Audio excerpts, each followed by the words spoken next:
नमस्कार, आप देख रहे हैं डीडी न्यूज। मैं हूं आंचल गुलाटी गुंबल और आइए अब सीधे रुख कर लेते हैं सुर्खियों की तरफ।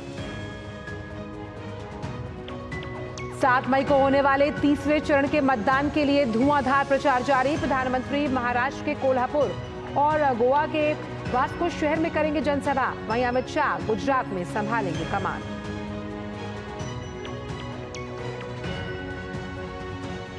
चुनावी रण में विपक्ष ने भी झोंकी ताकत। कांग्रेस अध्यक्ष मल्लिकार्जुन खड़गे गुवाहाटी और बरपेटा में, प्रियंका गांधी वाड्रा गुजरात और महाराष्ट्र में करेंगी जनसभा।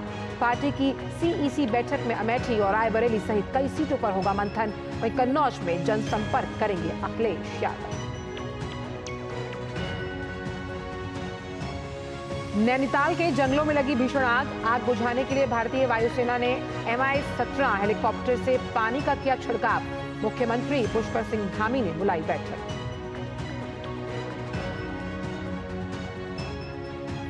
और खेल की खबरों में, इंडियन प्रीमियर लीग के पहले मैच में दिल्ली कैपिटल्स की मुंबई इंडियंस के साथ होगी भिड़ंत।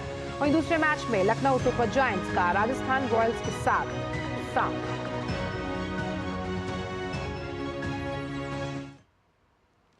और आइए सबसे पहले बात करते हैं खबरों में 24 की चुनौती से जुड़ी हुई।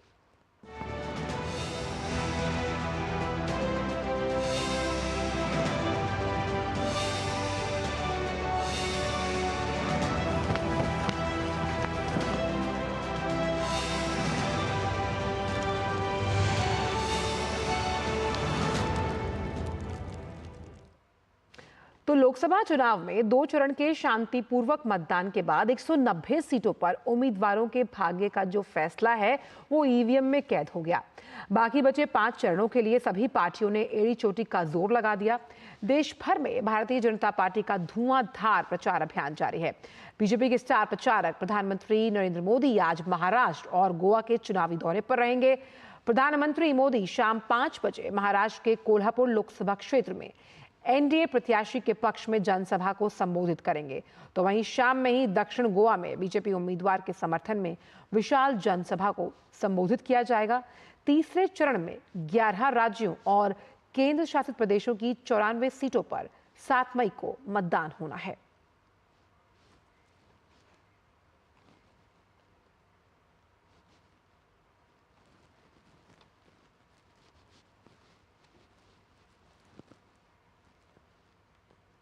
बीजेपी नेताओं का धुआंधार प्रचार जारी है। पार्टी के वरिष्ठ नेता और केंद्रीय गृह मंत्री अमित शाह आज गुजरात के चुनावी दौरे पर रहेंगे। अमित शाह राज्य में 3 जनसभा और एक रोड शो करने वाले हैं। सुबह 10:30 बजे वे पोरबंदर में एक जनसभा को संबोधित करेंगे। इसके बाद दोपहर 1:30 बजे भरूच और फिर 3 बजे पंचमहल लोकसभा क्षेत्र में जनसभा को संबोधित करने का कार्यक्रम है। केंद्रीय मंत्री शाम 4:30 बजे वडोदरा में एक रोड शो में भी शामिल होंगे। लोकसभा चुनाव में कांग्रेस भी पूरे दमखम के साथ प्रचार में जुटी हुई है। पार्टी अध्यक्ष मल्लिकार्जुन खड़गे लगातार चुनावी रैलियों को संबोधित कर रहे हैं। वे आज असम दौरे पर रहेंगे, जहां वे गुवाहाटी में दोपहर 12 बजे एक प्रेस कॉन्फ्रेंस को संबोधित करने वाले हैं। इसके बाद कांग्रेस अध्यक्ष बारपेटा में एक चुनावी सभा को भी संबोधित करेंगे। वहीं पार्टी महासचिव प्रियंका गांधी वाड्रा भी लगातार चुनावी सभाएं कर रही हैं। कांग्रेस नेता प्रियंका गांधी वाड्रा आज वलसाड जिले के धर्मपुर में चुनावी रैली को संबोधित करेंगी। इसके बाद वे महाराष्ट्र के लातूर में दोपहर 3 बजे एक जनसभा को संबोधित करेंगी।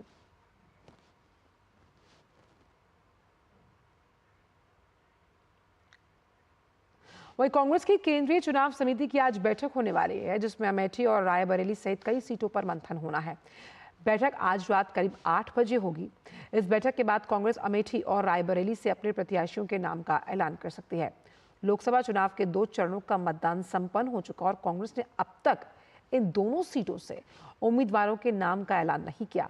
अमेठी से भाजपा की स्मृति ईरानी चुनावी मैदान में ताल ठोक रही हैं और हो सकता है कि कांग्रेस के राहुल गांधी को स्मृति ईरानी के खिलाफ चुनावी रण में उतारा जाए।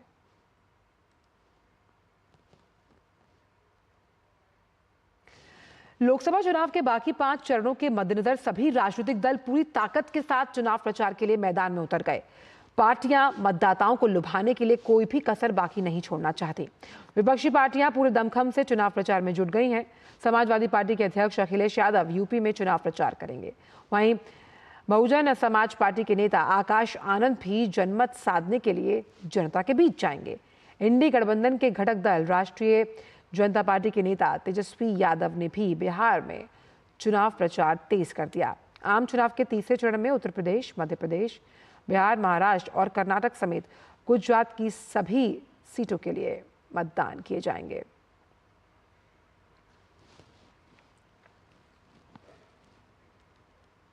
ईवीएम पर सुप्रीम कोर्ट के फैसले पर भाजपा नेता शहजाद पूनावाला ने विपक्ष पर निशाना साधा।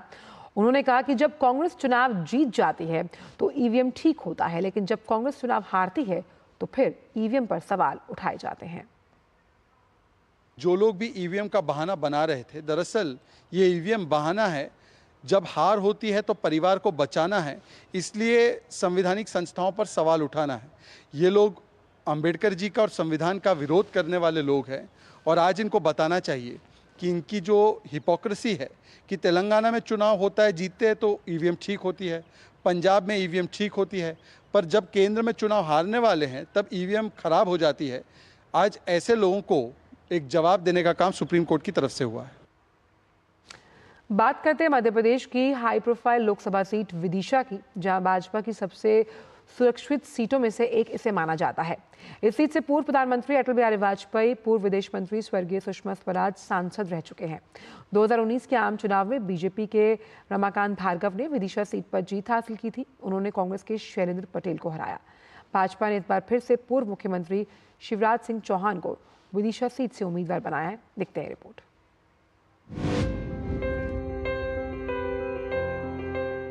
विदिशा इतिहास के पन्नों में दर्ज भारत की ऐतिहासिक और अति प्राचीन नगरी है, जो हिंदू और जैन धर्म के समृद्ध केंद्र के रूप में जानी जाती है। यह मध्य प्रदेश के मध्य में स्थित है। विदिशा जिले के उत्तर में अशोकनगर जिला, पूर्व में सागर, दक्षिण में रायसेन जिला, दक्षिण पश्चिम में भोपाल और उत्तर पश्चिम में गुना जिला है। 5वीं और 6ठी शताब्दी में यह प्रमुख व्यापारिक केंद्र था। 1904 में इस क्षेत्र को भेलसा जिला बनाया गया। जब देश स्वतंत्र हुआ तो ग्वालियर राज्य की रियासत विदिशा मध्य प्रदेश में आ गई। साल 1949 में इसे एक पूर्ण जिला बनाया गया और 1956 में इस जिले का नाम बदलकर विदिशा रखा गया। राजनीतिक दृष्टि से भी विदिशा नगरी समृद्धशाली रही है। विदिशा के चुनावी इतिहास को देखें तो यह लोकसभा सीट 1967 में भारत की चौथी लोकसभा के साथ अस्तित्व में आई। तब से अब तक हुए 13 लोकसभा चुनाव में एक बार जनता पार्टी, 2 बार इंदिरा कांग्रेस जीती है। बाकी बार इस सीट पर जनसंघ और भाजपा का कब्जा रहा है। यह लोकसभा क्षेत्र प्रारंभ से भाजपा की सुरक्षित सीटों में शामिल रहा है। यहाँ से एक बार 1991 में भारत रत्न से सम्मानित पूर्व प्रधानमंत्री अटल बिहारी वाजपेयी चुनाव जीते। तब से यह सीट राष्ट्रीय मानचित्र पर चर्चित हो गई। इसके बाद 2 बार साल 2014 और 2019 में भारत की विदेश मंत्री रही सुषमा स्वराज भी यहाँ से सांसद रही हैं। इस लोकसभा क्षेत्र से पूर्व मुख्यमंत्री शिवराज सिंह चौहान 1991 से 2004 तक लगातार 5 बार सांसद रह चुके हैं। लोकसभा चुनाव 2024 में भारतीय जनता पार्टी ने एक बार फिर यहां से पूर्व मुख्यमंत्री शिवराज सिंह चौहान को मैदान में उतारा है। वहीं कांग्रेस की तरफ से प्रताप भानु शर्मा को उम्मीदवार बनाया है। सबका साथ, सबका विकास, सबका विश्वास और सबके प्रयास के मूल मंत्र के साथ हम विदिशा में सबके कल्याण के काम भी करेंगे, विकास भी होगा और देश को आगे बढ़ाने में भी अपना योगदान करेंगे। बदले लेने की तो कोई चुनाव होता नहीं है, जीत हार तो होती है। पहले वो जीत गए थे, हम हार गए थे। इस बार हम जीत जाएंगे, वो हार सकते हैं। और ये जीतने की लड़ाई है, इसको बदले की भावना से नहीं लड़ना चाहिए, मित्रता की भावना से ही ये चुनाव होना चाहिए। उनने बहुत सेवा कर ली, अब उनको हिसाब देने का समय है। मध्य प्रदेश की high profile Vidisha Lok Sabha seat क्रमांक 18 विदिशा रायसेन संसदीय क्षेत्र में विदिशा, रायसेन, सीहोर और देवास जिले को मिलाकर 8 विधानसभा क्षेत्र आते हैं, जिसमें विदिशा जिले की विदिशा एवं बासोदा, रायसेन जिले की सांची, सिलवानी, भोजपुर, सीहोर जिले की बुधनी एवं इच्छावर और देवास जिले की खातेगांव विधानसभा क्षेत्र शामिल हैं। विदिशा संसदीय क्षेत्र में इस बार 19,40,045 मतदाता अपने मताधिकार का प्रयोग करेंगे।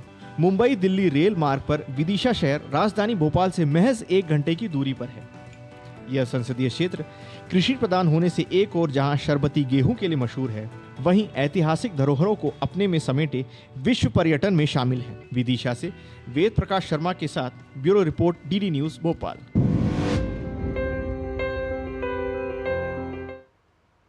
और ये थी 24 की चुनौती से जुड़ी बड़ी खबरें।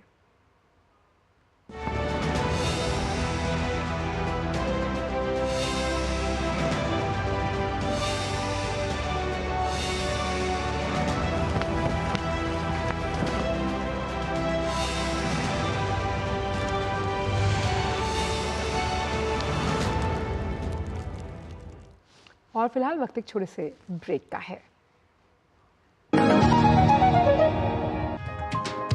चाय की प्याली के साथ खबरों से भरी नई सुबह, देश की राजनीति, आम जन की कहानी, विदेशों की हलचल, कारोबार का गुणा भाग, खेल का मैदान, मनोरंजन और ज्ञान विज्ञान, विरासत और संस्कृति के साथ सेहत की बात और ग्लैमर का तड़का। सोमवार से शुक्रवार सुबह 8 से 9 बजे, सुकून से भरा नया सवेरा।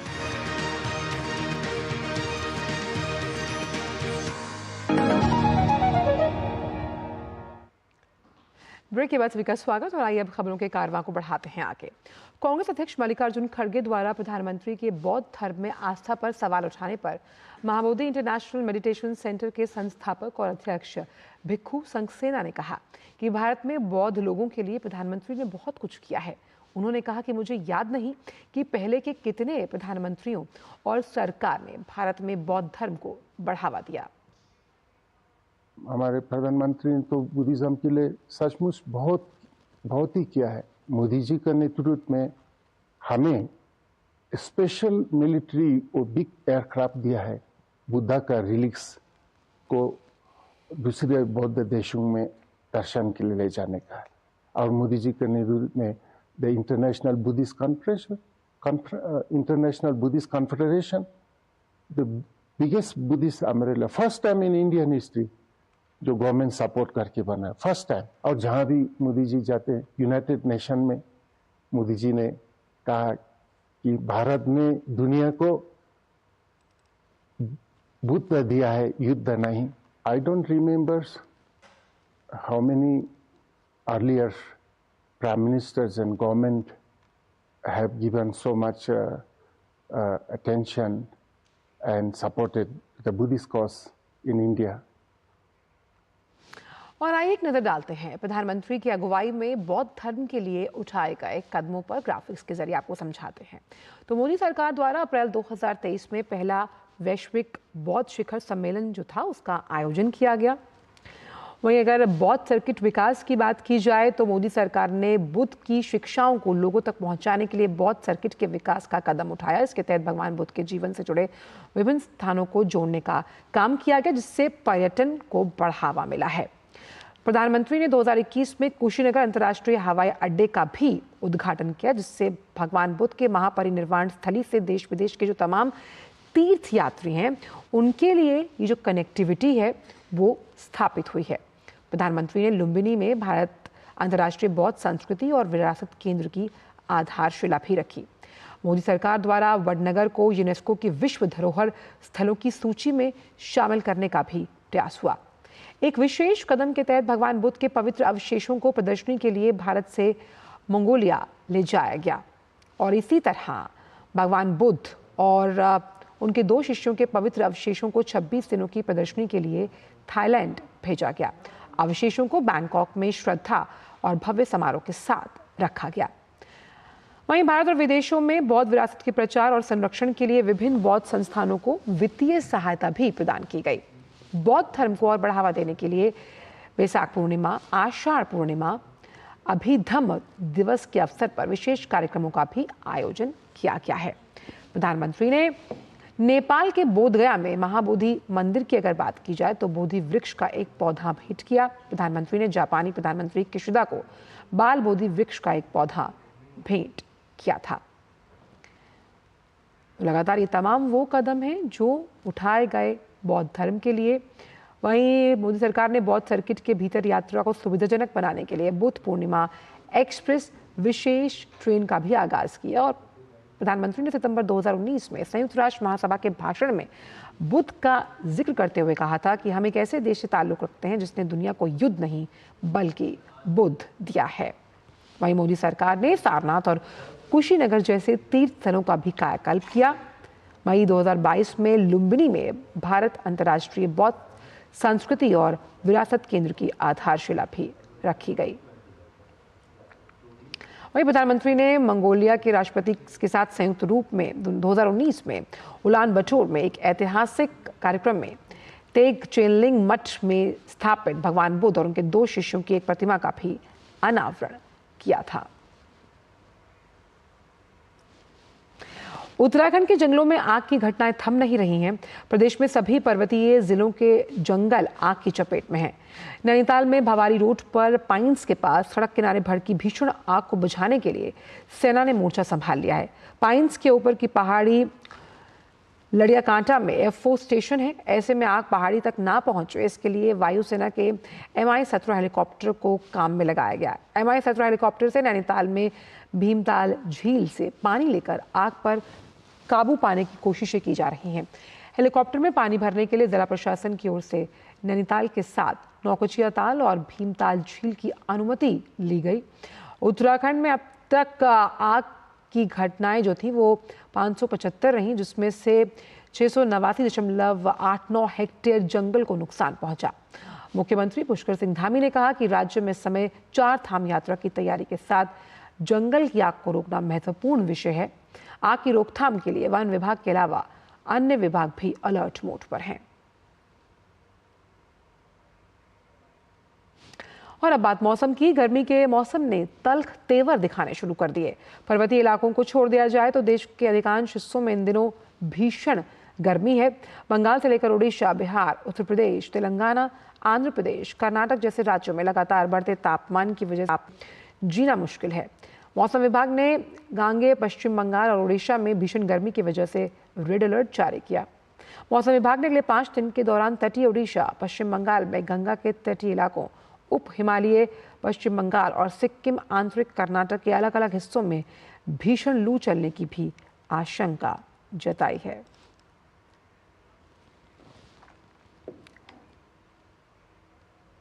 हिमाचल प्रदेश में ताज़ा बर्फबारी हुई। यहां लाहौल और स्पीति बर्फ की चादर से ढक गया। मौसम विज्ञान केंद्र शिमला ने बर्फबारी के साथ बारिश की भी चेतावनी जारी की है। मौसम विभाग ने हिमाचल प्रदेश में 26 अप्रैल की शाम से 30 अप्रैल तक मौसम खराब रहने का अनुमान जताया। आज और 29 अप्रैल के दौरान पश्चिमी विक्षोभ का ज्यादा असर रहेगा। मैदानी और ऊंचाई वाले इलाकों में बर्फबारी के साथ बारिश की संभावना है।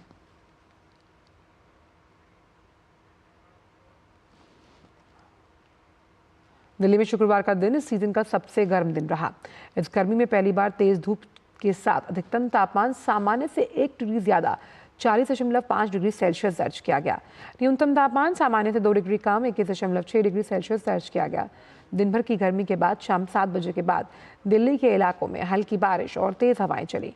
वहीं मौसम विभाग का अनुमान है कि शनिवार को भी आंशिक रूप से बादल छाए रहेंगे। अधिकतम तापमान 39 और न्यूनतम तापमान 24 डिग्री सेल्सियस तक रह सकता है। हवा की गति 25 से 35 किलोमीटर प्रति घंटे तक रहने की संभावना है। हल्की बारिश भी हो सकती है। वहीं जम्मू कश्मीर के रामबन जिला में भारी भूस्खलन हुआ। रामबन गुल रोड पर रामबन से कुछ किलोमीटर दूर ककराला मोड़ परनौट क्षेत्र में भूस्खलन और जमीन धंसने के बाद कई घर क्षतिग्रस्त हुए। परनौट गांव में करीब 30 घर क्षतिग्रस्त हुए हैं। प्रशासन ने करीब 50 परिवारों को सुरक्षित स्थान पर स्थानांतरित किया। इलाके में यातायात निलंबित कर दिया गया है। कई इलाकों में बिजली आपूर्ति गुल हुई। जिला उपायुक्त बशीर उल हक चौधरी सहित प्रशासनिक अधिकारियों की टीम कल मौके पर पहुंची और स्थिति का जायजा लिया। साथ ही स्थानांतरित किए गए परिवारों को हर संभव मदद का आश्वासन भी दिया गया है।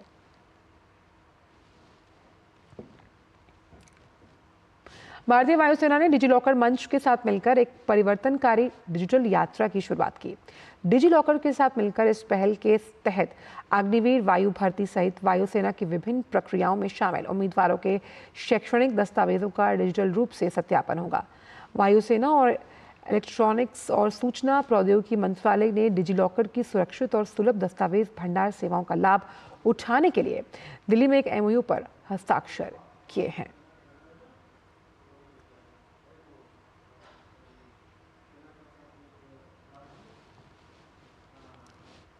रुख अंतर्राष्ट्रीय खबरों की तरफ। रूस की राजधानी मॉस्को में प्रायोरिटी इन्वेस्टमेंट प्रोजेक्ट कार्य समूह का 7वां सत्र संपन्न हुआ। ये सत्र IRIGC TEC मैकेनिज्म के अंतर्गत आयोजित किया गया। इस सत्र की सह अध्यक्षता DPIIT सचिव राजेश कुमार सिंह और रूस के आर्थिक विकास उप मंत्री व्लादिमीर इलियच ने की। दोनों पक्षों के बीच वर्तमान में चल रही और संभावित परियोजनाओं पर चर्चा हुई है।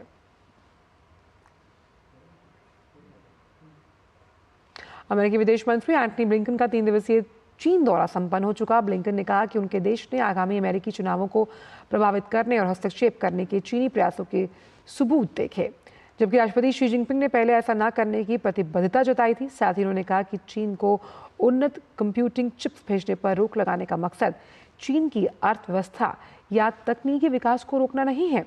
अमेरिकी सरकार ने 2022 से चीन को कुछ कंप्यूटिंग चिप्स के निर्यात पर रोक लगाई, जिसकी वजह से एनवीडिया, एडवांस्ड माइक्रो डिवाइसेस और इंटेल जैसी कंपनियों की बिक्री प्रभावित हुई।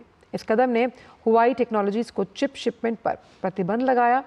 इन प्रतिबंधों के बावजूद अमेरिका ने इंटेल और क्वालकॉम को हुआई को चिप्स बेचने की अनुमति दी है।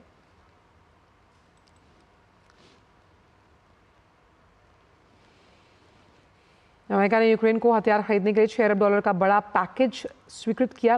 इसकी जानकारी देते हुए अमेरिका के रक्षा सचिव लॉयड ऑस्टिन ने कहा कि अमेरिका द्वारा यूक्रेन को दिया गया अब तक का सबसे बड़ा राहत पैकेज है। इस रक्षा पैकेज में यूक्रेन के पैट्रियट और NASAMS वायु रक्षा प्रणालियों के लिए महत्वपूर्ण इंटरसेप्टर, काउंटर ड्रोन सिस्टम समेत जरूरी मात्रा में गोला बारूद शामिल होंगे। खबर ताइवान से, जहां एक बार फिर भूकंप के झटके महसूस किए गए। ताइवान द्वीप देश के मौसम विभाग के मुताबिक शनिवार को ताइवान के पूर्वी काउंटी हुलियन के पास आए भूकंप की तीव्रता रिक्टर स्केल पर 6.1 आंकी गई। वहां के प्रशासन ने बताया कि भूकंप के झटकों से राजधानी ताइपे की कई इमारतें हिली। हालांकि नुकसान की कोई रिपोर्ट नहीं आई। मौसम विभाग ने बताया कि भूकंप का केंद्र 24.9 किलोमीटर गहराई में था। इससे पहले इस महीने की शुरुआत में हुलियन में आए 7.2 तीव्रता का भूकंप आया। इसमें 17 लोगों की मौत हुई। तब से यहां 1000 से अधिक झटके आ चुके हैं।